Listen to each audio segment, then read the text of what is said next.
Hello everybody, welcome to Snyder's Inc. And today we got a Mr. Nightmare video, and this is 10 of the scariest true stories of 2023. We gonna get right into it, ladies and gentlemen. Hit the like button, subscribe, and comment your thing down below. Let's go.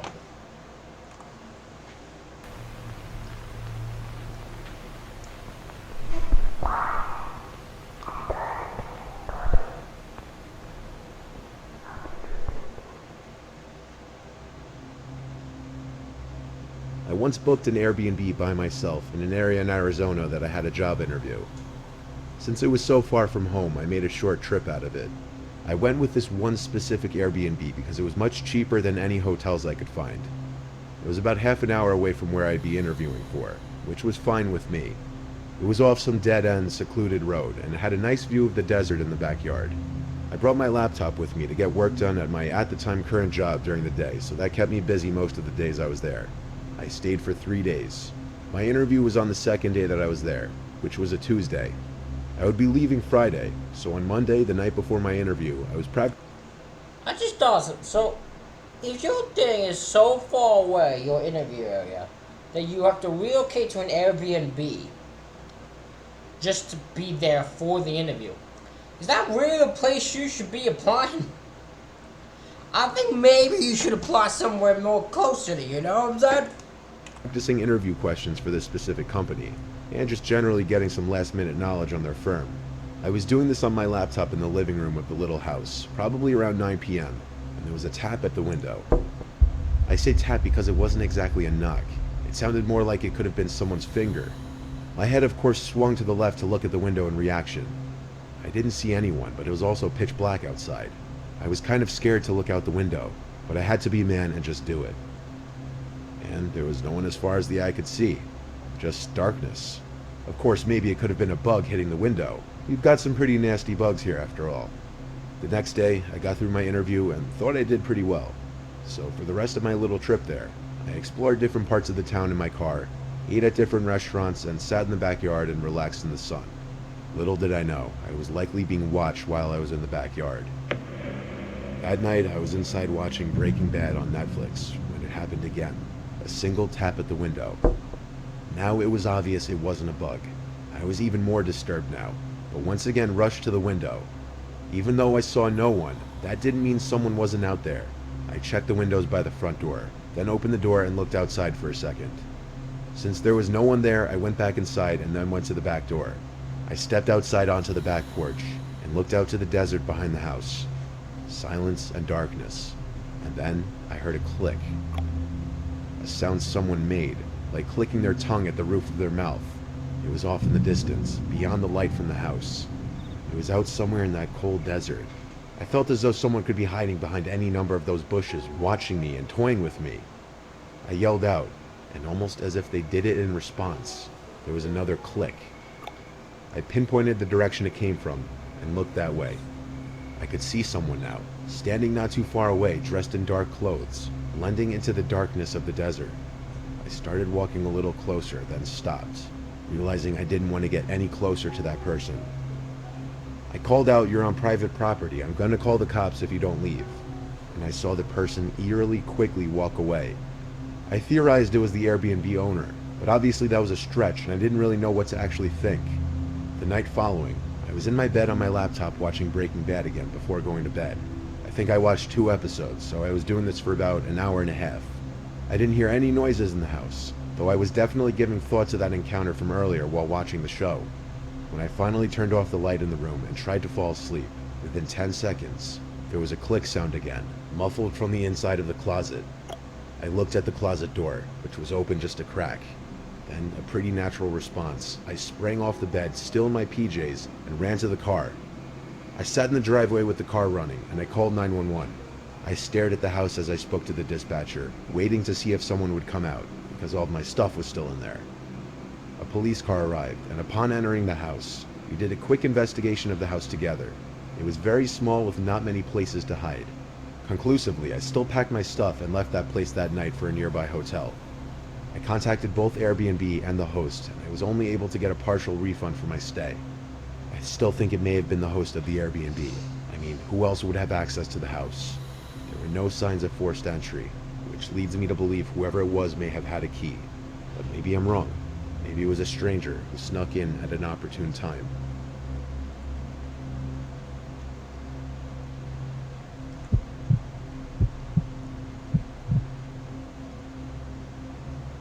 My wife Cheryl and I have been together for 10 years. We got married 2 years ago. We just got a house together not even a month ago, and things couldn't have started on worse notes. We moved to a small inland town of Georgia called Waycross. That's all the details I'm giving though, to avoid any more possible issues. We're on a quiet street with a big property that sits in front of a medium-sized patch of woods, which was one of the factors that really appealed to my wife and I. We plan to adopt a dog and raise kids here, so we wanted a big property for the dog and kids to play around on. We both work similar shifts. I get home around 5 and she gets home around 6 most of the time. The first 2 nights in the house went completely normal. It was the weekend, so we spent our entire days unpacking. It wasn't until Monday night, when we were both in bed, only having turned the lights out maybe 20 minutes ago, that outside from the backyard, there was the sound of this blasting music. Our nearest neighbors on either side were spaced out enough where we couldn't mistake music from their yards being in our yard. It was definitely in our backyard, and it wasn't party music or anything like that. It sounded like very old, staticky, vintage music. The windows were shut, so after my wife and I exchanged horrified glances at each other and wondered where the music could be coming from, I opened my window on my side of the bed, and it was much clearer. There was some song that sounded like it was from the 1940s or something blasting. I later found out after looking up the lyrics that the song name was Who's Afraid of the Big Bad Wolf by Henry Hall. It has a slight eerie vibe to it for some reason, even though it was meant to be a happy song. But at the time of listening to it coming from our backyard, it was nothing but downright horrifying. I'm about to say, when it probably is a fine, happy song, but when it's coming from your place and in your backyard near no one at 3 something in the morning or in the middle of the night, yeah, it ain't happy. We were still learning the house, but we figured there must be a backyard light switch downstairs. I ran downstairs to the back door and flicked the light switches next to the door, and one of them turned on the backyard lights. I didn't see anyone in the backyard. I opened the door, and the music was louder, obviously, but as I walked out into the grass, I realized it wasn't coming from the backyard, rather from the woods. The song played to completion as I was outside in the yard just standing there looking around. When the song ended, there was silence again. It seemed like someone must have been playing some stupid housewarming prank, but it wasn't appreciated. I went back to my wife and told her it was probably just some kids trying to scare the new ones in town for whatever reason. Hearing myself even say that, I realized how stupid and weird it sounded. Why would anyone do that? The next night, it happened again. A few minutes after we turned out the lights in the bedroom, music from outside started blasting. This time much louder, and the song playing was that song everyone's heard, Tiptoe Through the Tulips. Cheryl and I once again looked at each other, this time in genuine disgust and worry, because we had hoped it was just going to be a one-time thing, but it was happening again. I looked out the window, and this time I could see something on the grass. It wasn't a person, but there was definitely something out there. I told my wife I was going to check it out. She said we should just call the cops, and I said yeah, we will in a second. I went out there with this mindset. That's a man's pride, right? That's a man's pride, is that part. Yeah, we should call police. Hold on 1 second. After I go look and see what it is, then you can call the police. Men just have to do it first, right? We have to be the protector first, right? Before we can let police do anything. That I need to establish I'm the man of the house, not just to my wife, but to whoever was thinking they could mess with us just for being the new people on the block. When I was in the yard, I saw the object in the grass was smaller than I had thought, but the blaring, creepy song was coming from it. I realized it was an old radio. I turned it off and looked up at the window at my wife who was watching, and I held it up, yelling that someone left it there to scare us with the music. What she did next was not something I expected in response to that. She started screaming my name to run inside.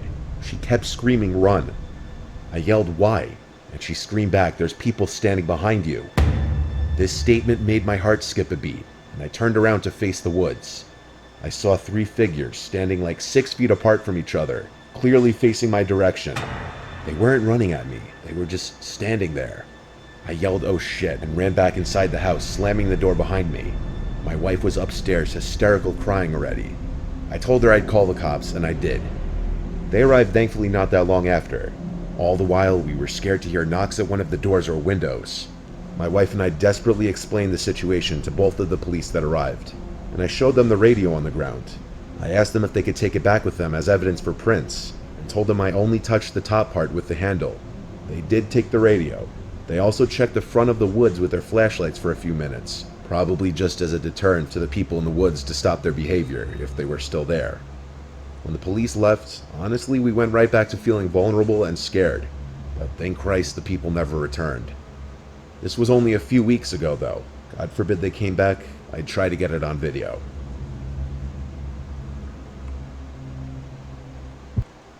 I would love to know what the goal is of these three people. Is it to scare them? That's what I assume. It's really bizarre.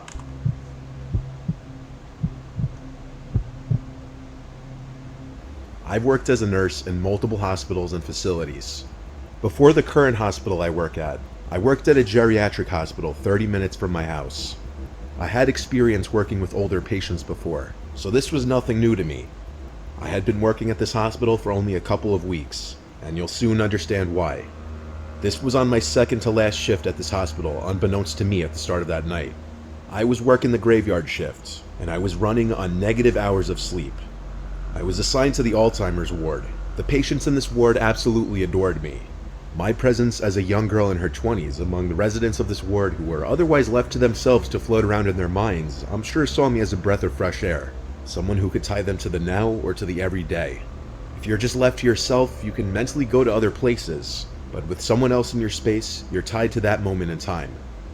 I was dealing with a number of patients that night, but one was a little more restless than the others. Her name was Lena. This was my first night dealing with her, and she kept telling me anytime I'd enter her room about the voices she kept hearing and the man dressed in black she kept seeing in the corner of the room. The other lady in her room requested her curtain be closed before my shift started so that Lena would leave her alone. She was a sweet lady that smiled whenever I was around her, but she didn't say much and was very forgetful. Since I started my shift around 9 p.m., most of the patients were asleep by 11, but not Lena.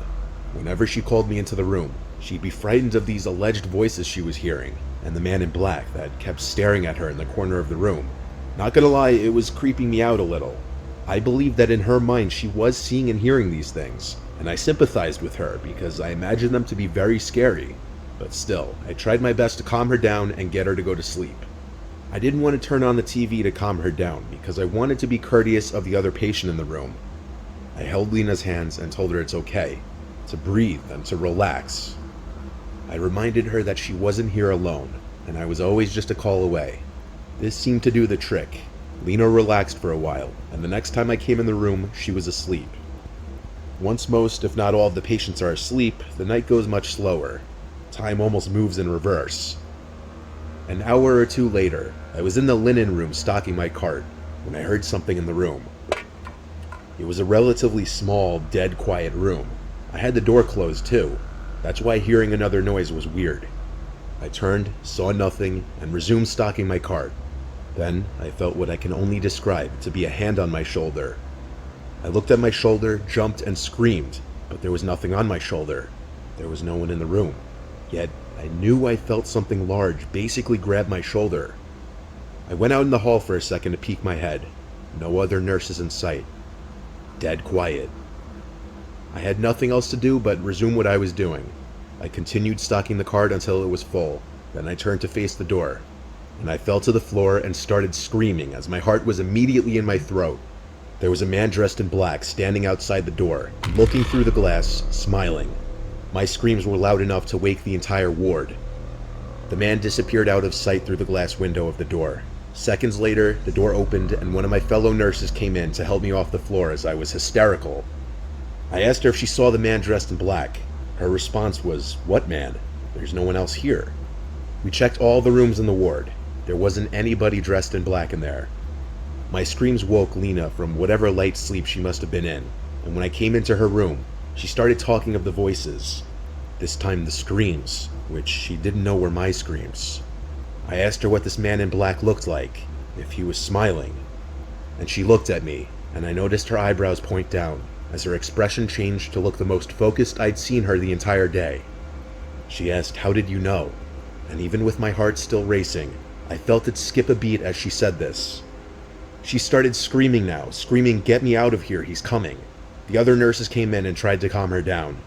I was switched to a different ward that night with someone else, and I eventually ended up going home early because I was just so freaked out.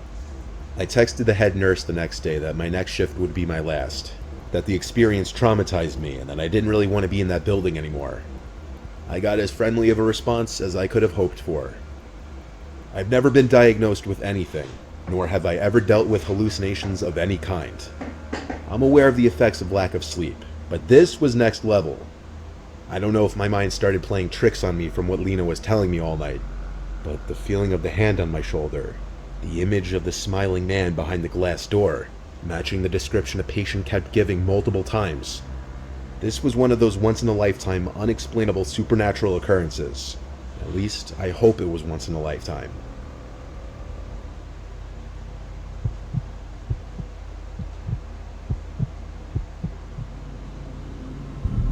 I was driving home from work one night, taking my usual route home. I got out at midnight, so it was probably 12:15ish at this point. My town is pretty quiet and boring. A lot of woods everywhere, and not a lot of people or houses. I was on this road not far from my house with a cornfield on one side and a patch of woods on the other. It was midsummer and like 75 degrees, so I had my convertible top down. I was cruising down the street going like 50 when I heard a loud, blood-curdling woman's scream come from one side of the road, but I couldn't tell which one. So I didn't really say much about the last one. What I will say about the last story was, yeah, that is some weird I don't know what happened there. To think that there's an old woman who saw a man in black, that man in black seemingly went from stalking her to stalking the nurse. Yeah, that's messed up. No. That's messed the fuck up. I brought the car to a quick halt by slamming on the brakes and listening. There was a woman's cry from the left side, in the woods. She was crying for help. I got out of my car and grabbed the baton from my back seat. I walked towards the woods and called back, "Who's out there?" and the woman immediately called back, "Please help me." I began to run into the woods, swiping all the twigs and bushes out of my way. I yelled out to the woman to keep screaming so I could find her. She'd every 10 seconds or so scream help, and I'd approach in that direction, running, screaming back. But pretty soon, I started to realize no matter how far into the woods I went, the woman's yells didn't seem to get any closer or louder. If anything, they were always the same distance, even though I was booking it straight in the direction of the screams. I screamed out, "Tell me where you are," and about 5 seconds later, the woman once again screamed out, "Help." I stopped in my tracks now. I didn't like this. I started to feel like I was walking into some kind of trap. I turned around and started running back in the direction I came. I ran and ran until I could see the flashing headlights of my car on the side of the road beyond the trees. The whole way back, I still heard the woman's screams, but they were still the same distance. That is so insane. So he is hearing this woman scream, and he's trying to get help, but she is never any closer or any farther away from him. She's always in the same amount of distance. No matter how far he runs, he is always distance away. That is messed the hell up. That's gonna on me. No matter how much closer to my car I got, as if she were following me back. Was I being stalked? I got in my car and just drove out of there, completely freaked out. I called 911 to report it to the authorities in case they'd want to investigate it. I wasn't sticking around there though, I was tired. After telling a few friends and family about the strange encounter, I was ready to move on with my life. But a week later, I saw something on the news that made me sick to my stomach. The dead body of a 30-something-year-old woman was found in the woods by a man hiking with his dog. Oddly, there were no signs of foul play. The location that the body was reported to have been found was the same general area where I heard the screams. While that patch of woods is very big, I can't help but feel that would be a huge coincidence. So wait, did he hear the ghost of a woman? Or did he... Well, there was no sign of foul play, because I was like, did he... I don't know what happened there. That's weird. I'm assuming it's the ghost of a woman was screaming for help, but unsure why.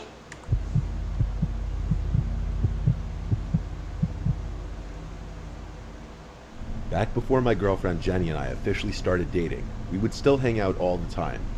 We both snowboard, and her family has a little cabin-type house in Vermont not far from Stowe Mountain Resort. This was around our maybe 10th time hanging out. She invited me to go up there for a weekend with her to go snowboarding for the first time together. It was like a 5-hour drive. As we neared her little house, we spent about half an hour on this very windy, secluded road on which we'd pass occasional driveways that would lead up into properties blocked off by walls of trees. We were way up there in the mountains. The sight of other cars by this point was something to behold. It really felt like we were alone up there. A lot of the driveways didn't even have tire marks in the snow, meaning even a lot of the houses were void of people. Jenny told me that's because a lot of the houses here were owned by people out of state, just like her situation. I was going like 30 when she yelled at me to slow down, it's coming up. So I hit the brakes, and this little opening in the trees that I otherwise would have missed came up. We drove this narrow trail in four-wheel drive, which led to this small house covered in snow. It looked incredibly cozy. We parked, and first thing we did was turn the heat on in the little house.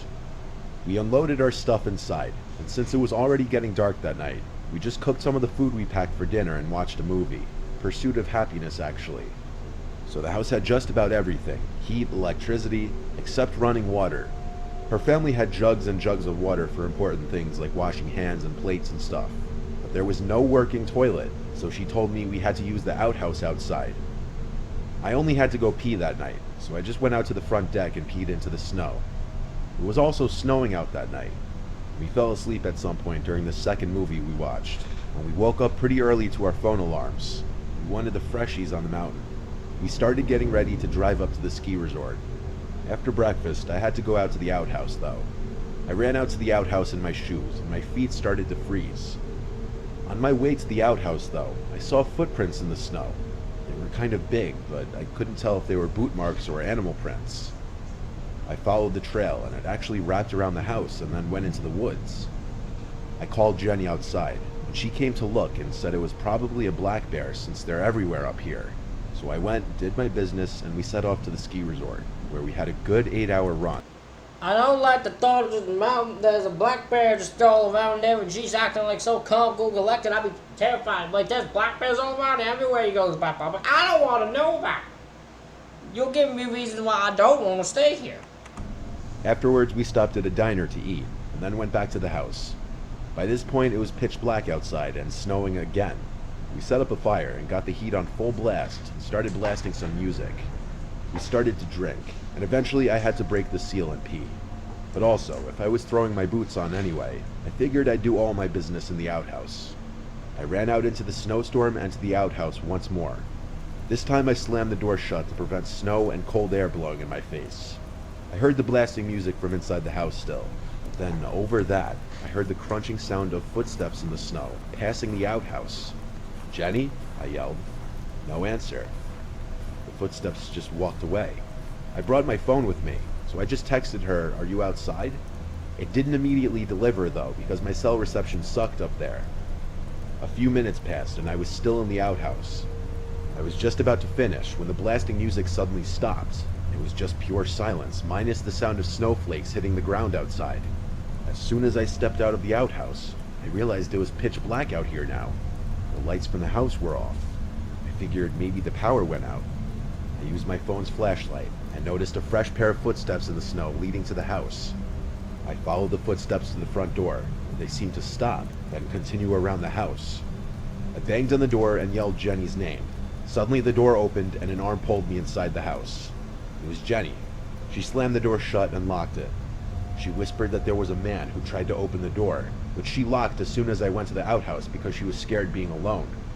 When she saw the person at the door wasn't me, she cut the power and hid in a corner in the living room and watched in horror as a stranger walked past the living room window slowly, looking inside. I came to the door only a couple minutes after this happened. Jenny told me about the secret cellar in the floor that her dad kept a couple rifles and shotgun in. Navigating in the dark, I found the handle to it and lifted it open. Now using my flashlight, I climbed down the little ladder and grabbed one of the guns off the wall. We then waited on the couch in the dark, afraid to turn the lights back on, exposing ourselves to whoever was out there. The closest neighbors were not a short walk. Jenny said it wouldn't have been any of them, and odds are they weren't even in Vermont right now. Once again, the only sound was the sound of snowflakes hitting the ground outside, until the sickening sound of footsteps in the snow outside returned. I took the loaded gun and marched to the front door, opened it, and shot like 3 rounds into the air, screaming. The footstep sounds were gone. I'd imagine they ran off, and the sound of the shots echoing into the air masked the sound of the footsteps running away. We left the next morning under the recommendation of her father, who said it's best to not be there at the moment. They don't really have anything they're worried about being stolen, so we just got the hell out of there the next day. At least we got our full day of snowboarding in. That horrific night was definitely an experience, to say the least.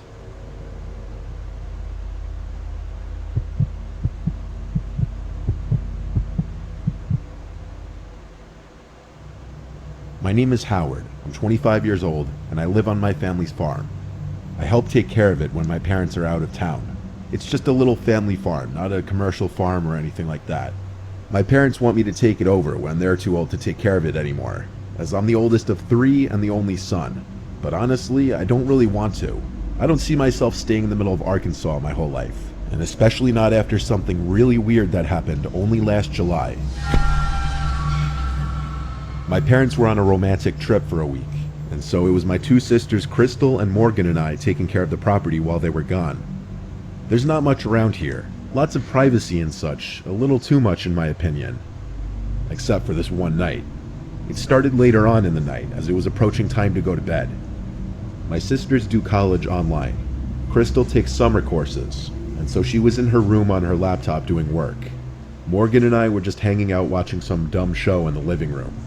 All 3 of us kind of want to get out of the farm lifestyle. Me especially, since I'm oldest and in the prime of my 20s. One dreaded part of farm life is the predators, though. Not just the animals that come and eat your produce, but the people that come and steal from you. Believe it or not, it happens. It hasn't happened many times to us, but it does happen.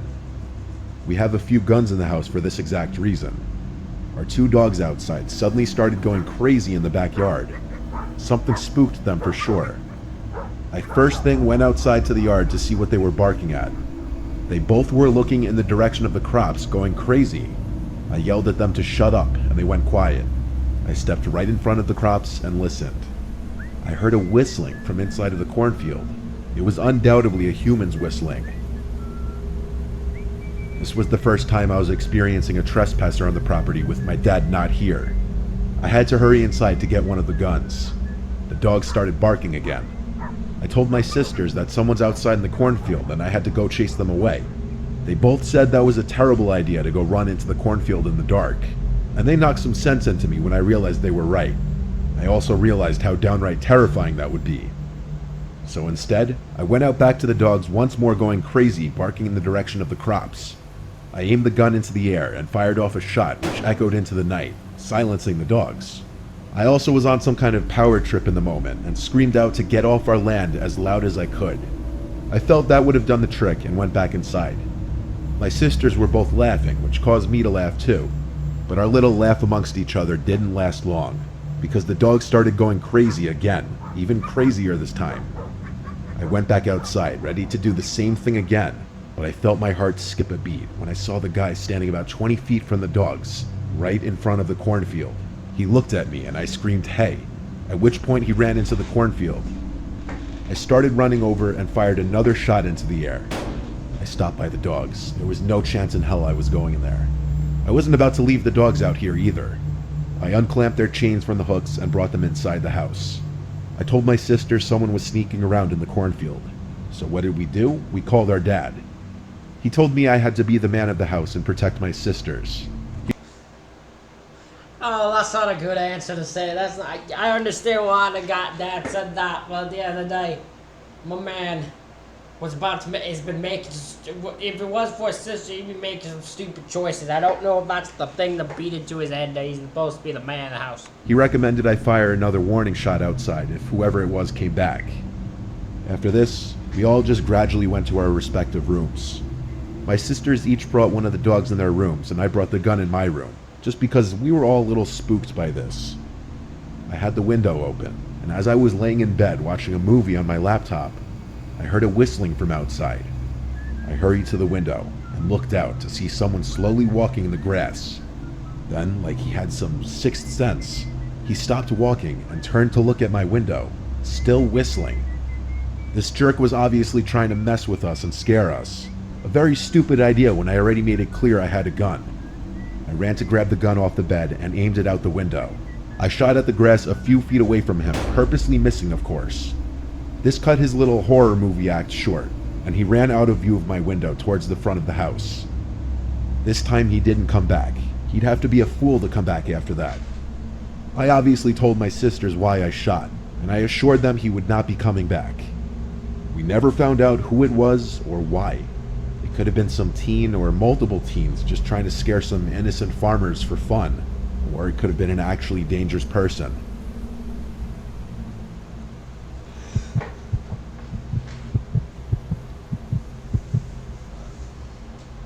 I used to work as a night restock worker at a supermarket in a somewhat rural town. The store was called Great American. It was the biggest and best supermarket in the area. My shift would be as soon as the store would close at 10. I'd work from 10 p.m. to 3 a.m. the latest, restocking the shelves and organizing everything before the next operating day.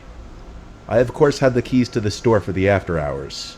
It would be a team of two, myself and one other, either Terry, Carter, or Alfonso. Tonight I was supposed to be working I love the name Alfonso. I just love the name Alfonso. Don't ask why, I just do. with Terry.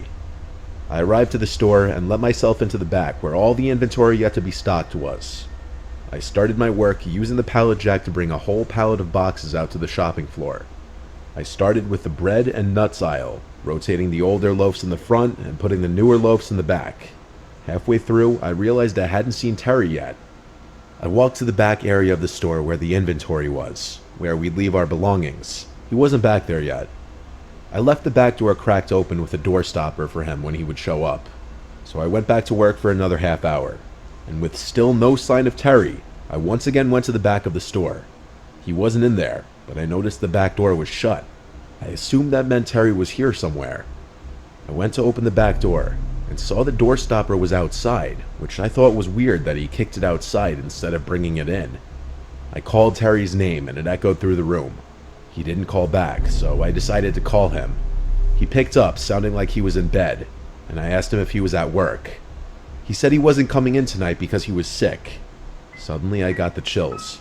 I told him someone kicked the door stopper off the door, and he said it could have just come undone itself. Nobody else was scheduled to work that night.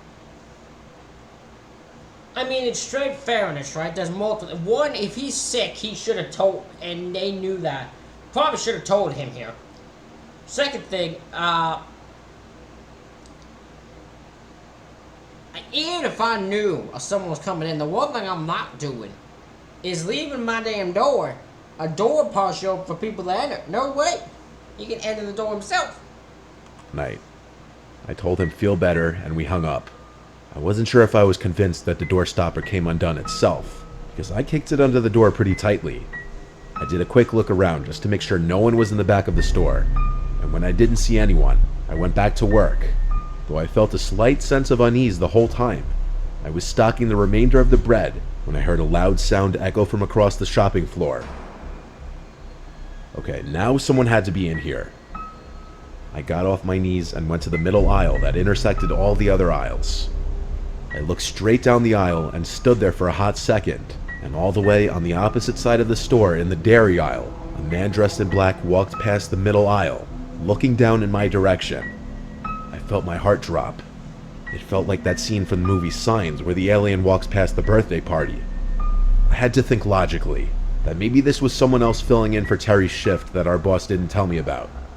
I started to speed walk down the center aisle and yelled "excuse me" very loudly. I looked to the left down every aisle I passed since he went towards the front of the store. In one of those aisles, he was waiting at the end of it, standing there fully facing my direction. When he saw me, he walked out of sight in the direction I was just coming from. I yelled "excuse me" again and started to run down that aisle to catch up to him. I didn't get a good look at his face yet. When I got to the front of the aisle by the cash registers, I looked down the direction he went, and I saw him all the way at the end by the bread aisle. Half his body was hidden behind the shelf. His mouth was hanging open, and he started to wave me over, but he didn't say anything. His face was freaking me out. I attempted one more time to speak to him and said, "Who are you?" And he disappeared behind the shelf. I wasn't being paid enough for this. I went outside to sit in my car and call my boss. He picked up and I told him there was some random freak roaming around the store. He told me to get him out of there if I can, or call the police to get him out. I was not going to attempt to physically remove a crazy person from the store, so I called 911. At least this guy has some sense. There'd be people who actually try to. At least there's some sense to someone who's like, I'm not doing that myself, I'll call police then. I waited in my car until a police car showed up.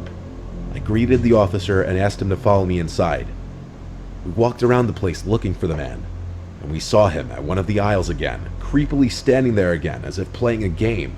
When the police officer commanded him to come here, he actually listened. He was put in handcuffs, and he was the strangest man I'd ever seen. He kept smiling and looking at me non-stop, licking his lips. He had huge bags under his eyes. The only words he spoke were when answering the police officer, saying he was looking for a snack.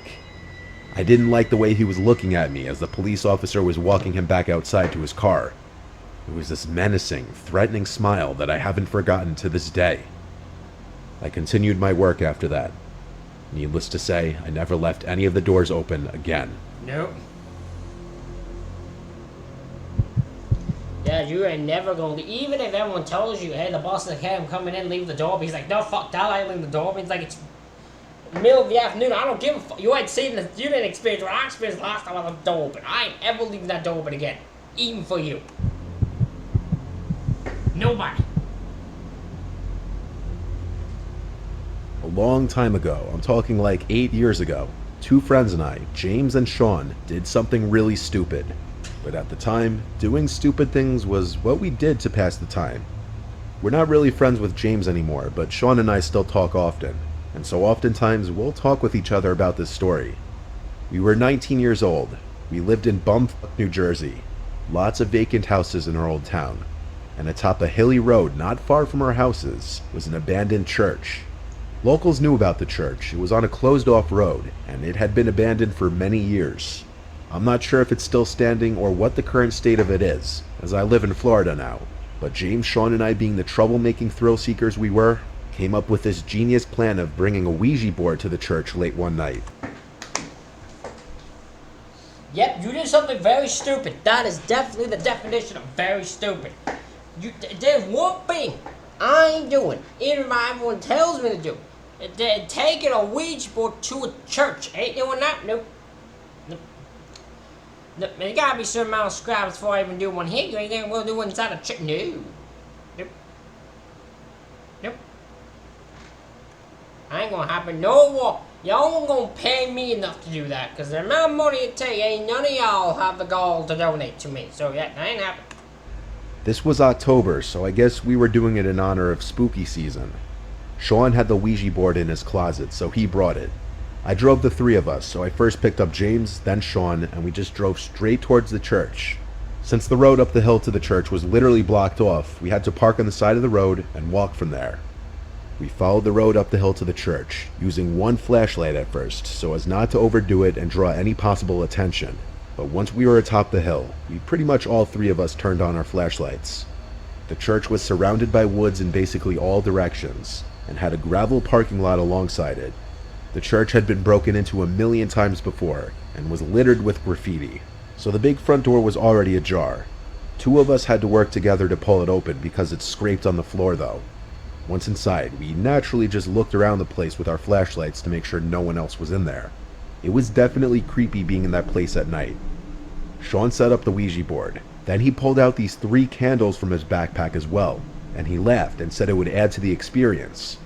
He placed the 3 candles in a triangle formation around the board, and as they were all lit, we turned. I usually don't want to say someone deserves what happens to them, but I think if you do something this damn stupid, you deserve something bad happen to. That's all I'm saying. Off our flashlights. Now the only light in the whole place was from the candles, creating a much more eerie and uncomfortable vibe. We really couldn't see more than maybe 6 feet in all directions. So we began playing with the Ouija board. Sean was doing most of the talking. At this point, I can't remember exactly what he said, but he definitely opened with "Is anybody there?" and the typical cliche Ouija board questions. The planchette started to move, and we started to laugh. I knew it was one of them doing it. I feel like it's not possible to play with a Ouija board with your friends without someone jokingly moving around the planchette. We went along with it though, and whoever was moving it spelled out a few words. As this was going on though, we heard a weird crack-type sound come from the altar of the church. Best way I could describe it is it sounded like a big piece of wood cracking in half. It was loud, and it sounded like it was done by someone. We all jumped in reaction and hurried to shine our phones' flashlights in the direction of the altar. There was no one there as far as we could see. I think both of them were just as freaked out as I was after that. But the place was old and falling apart, so some weird noises here and there didn't seem that crazy, and so we kept going. We all took turns asking the board questions, but the planchette was no longer moving. I think because that crack sound freaked all three of us out, and now we were taking it more seriously. This went on for some time, until another sound from the altar area broke the silence again. But before we even had time to shine our lights over there again, something landed on the Ouija board, causing all of us to jump and scream. It was a rock about the size of a golf ball. All three of us just had our hands on the planchette 2 seconds ago, and there was no way any of us could have done that. We all three got up and ran back out of the church screaming, leaving the Ouija board and candles behind. We ran all the way down the hill and back to my car, and fearing we were being chased, we didn't stick around. I drove us all back to James's house, where we just sat in the car for a good half hour talking, wondering what exactly just happened. Sean is very religious and superstitious as well. He was confident we had reached a spirit of some kind. I don't really believe in any of that stuff. I believe there was someone else in the church with us, which I find to be equally terrifying. Sean went back to the church the next day with James to get his Ouija board back. And to make things even stranger, the Ouija board was missing, but the candles were still in place. When they saw it was missing from the entrance, they decided to just leave right away. This remains to be the single scariest experience of my life.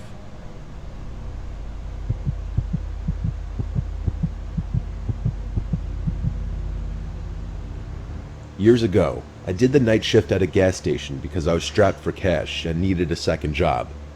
I worked the night shift there for a few months. It was around my second or third month that this guy started regularly coming in really late at night, always around 2 a.m. He was about 6 feet tall. He had long, stringy hair. He'd always come in, buy a tall boy, and leave. But after a while, he one night asked me my name. I told him my name, and he just kept saying, "Rob, I like that," as he'd laugh to himself.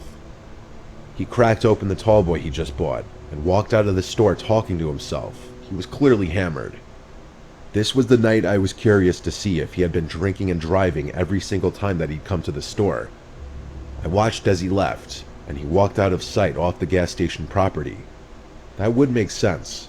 He never once bought gas any time he came in. He'd always just buy alcohol. I'd seen him just about every night after that for a while. He'd come in, some nights noticeably drunker than others, and sometimes he'd just lean on one of the shelves for a while and not say anything. He'd always greet me with a "Hey Rob" any time he'd come in. One night he was just leaning on a shelf, drinking the tall boy he just bought, not saying anything, just staring at a wall. I asked him for his name finally. He looked at me, took about 5 seconds, and said, "Bob." Now, I always felt like Bob is a go-to fake name when you're lying about your name. It is. It is. I love the name Bob. So stupid. It's just a dumb name. It's a very generically dumb name, but for some reason, the name Bob is just a special name for me. I wondered if the first thing that came to mind for him was Bob because it rhymes with my name, but I went with it. I said, "So Bob, where do you work?" He laughed so loud it actually startled me. He said he doesn't work. He said the government completely fucked him out of his job. I got the vibe he was wasted again. He looked at me with an angry looking face, but interestingly said, "I like you, Rob. You seem like you know what you're doing." I didn't know what that meant, but he walked out of the store right after that. I didn't see him again for a while. I'd say over a week passed, which for a regular like him was a while. Bob always gave me this off, mildly creepy vibe. I figured he was usually drunk, but something was obviously wrong in his personal life. Well, one very stormy night, with less customers than usual, likely because of the storm, I heard the ding of the front door as someone entered, and I swear before looking I imagined it to be Bob, and when I looked, I was shocked to see it was actually him. But it was a much scarier version of Bob. He was completely soaked. He wasn't wearing a rain jacket or using an umbrella. He was just in a dark shirt and jeans. His long hair was drenched, and he was just standing by the door, looking straight ahead at the wall. He looked like he was angry, and yet his mind was elsewhere, like his thoughts were running. The way he was standing there blankly, staring at nothing, completely soaked, it was freaking me out. I said, "Bob, are you okay?" He didn't turn his head or move. He stood still and said, "I did something really bad." I asked, "What did you do?" He then looked at me, said, "I need somewhere to hide," then walked past me at the register towards the little restroom hallway. He disappeared behind the wall, and I heard one of the doors open and close. I was genuinely getting uncomfortable with Bob now. I didn't enjoy his presence whenever he was in the store, and tonight something was extra off about him. He seemed like a zombie, and that "I did something really bad" comment was incredibly creepy. Some time passed, and Bob never came out from the bathroom. I assumed he was wasted again, probably passed out or puking. Either way, I didn't want to intervene. And then, the next thing I remember, the lights to the place cut out, and the store was completely dark. I was standing in a pitch-dark gas station during a major storm with an unhinged drunk man. I used the flashlight from behind the counter to make my way towards the back of the store by the inventory storage and the panel board. The door to the back was in the same little hallway as the restrooms. As I walked by the two restroom doors, both of them were ajar, and Bob wasn't in either of them. I went through the door to the back. I was planning on going straight to the panel board, but I stopped when I heard a slight dripping in the room somewhere, and the squeaking of wet shoes. My heart sank into my stomach. I said, "Bob," in a very weak and scared voice. I heard squeaks right to my left. When I pointed my flashlight in that corner, there was Bob, with his eyes opened wide, and he lunged at me and started screaming, "I'm gonna fucking kill you." I pushed him off of me as he was clawing at my back. I ran back through the door to the front of the store. He didn't follow me. I grabbed my rain jacket and ran straight to my car. I sat in my car as I dialed 911 and spoke to an operator. I stayed on the line with her, and it didn't take long for a couple police officers to arrive and go inside with me. Bob was still hiding in the back room, huddled in a corner, apparently like some rabid creature. His pupils. So Bob's insane. Bob probably killed the man. Bob killed the man. Or the bad thing he said he is doing is something he's going to do, which is kill you. Something like that. But Bob's a crazy man. Were huge. I only noticed it then. He was on something. They took him to the station after I told them that he lunged at me, threatened to kill me, and stated that he did something really bad earlier. I found out over a month later that this Bob guy's real name was Martin. He had brutally beaten his ex-wife to death. It might have happened on that same night. See, I told you, Bob killed the guy. I knew Bob killed someone. I didn't know he killed the guy. Killed the woman. Killed his ex-wife to death. Damn. That he came into the gas station. Long story short, I never wanted to work another night shift at any job ever again after this night. I don't blame you.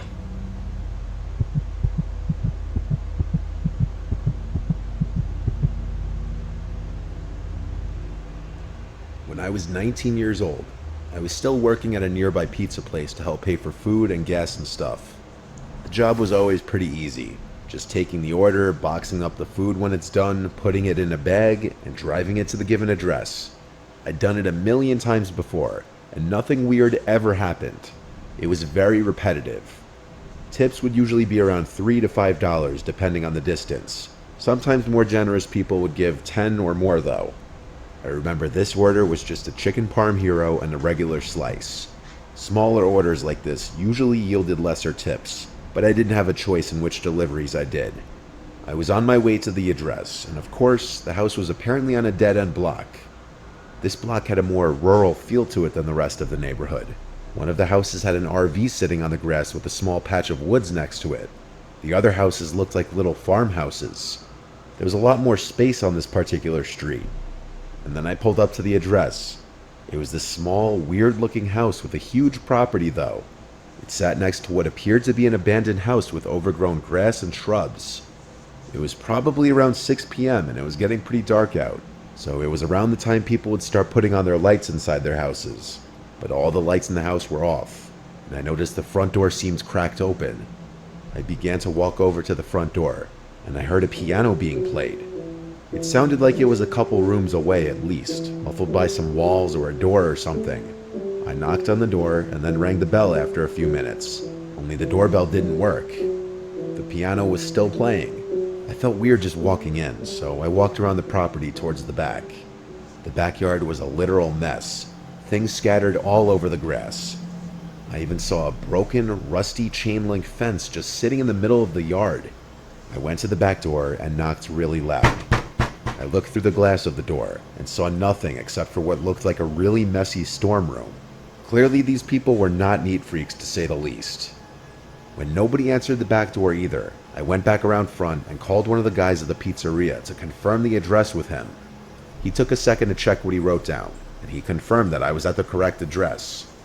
So I went back to the front door, pushed it open, and heard the creepy sounding piano music still playing. I yelled, "Pizza's here." The piano stopped, someone yelled, "Over here," then the piano resumed. They were playing this simple yet creepy repetitive song as if on loop. There were also no lights on in this house, so it was almost hard to see in there.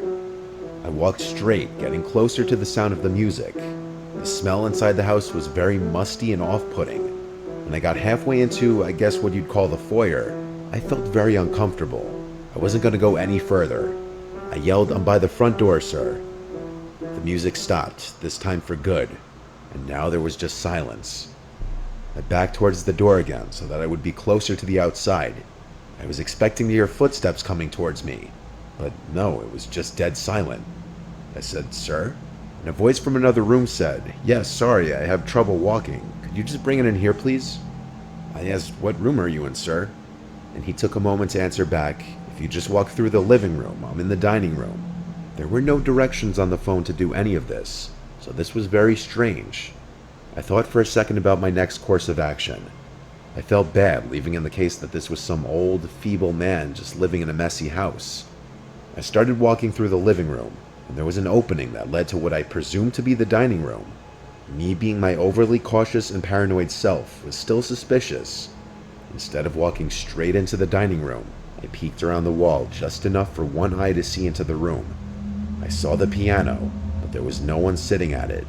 I also didn't see anyone in the entire room.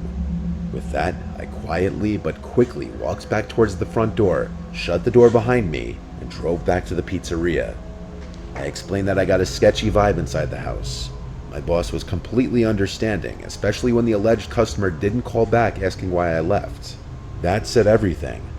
I didn't really understand the logic in trying to commit a robbery in your own house, and nor did my boss or coworkers. So later that night after work, I looked up that address, and that house was foreclosed on months ago, and it had been vacant. When I told this to everyone, they had the same mouth-dropping reaction I did. I was truly mere steps away from probably getting robbed. That, or someone was trying to play a horrible prank on an unsuspecting pizza delivery guy. I also think there's a possibility someone was just... I don't think the plan might have not been robbery.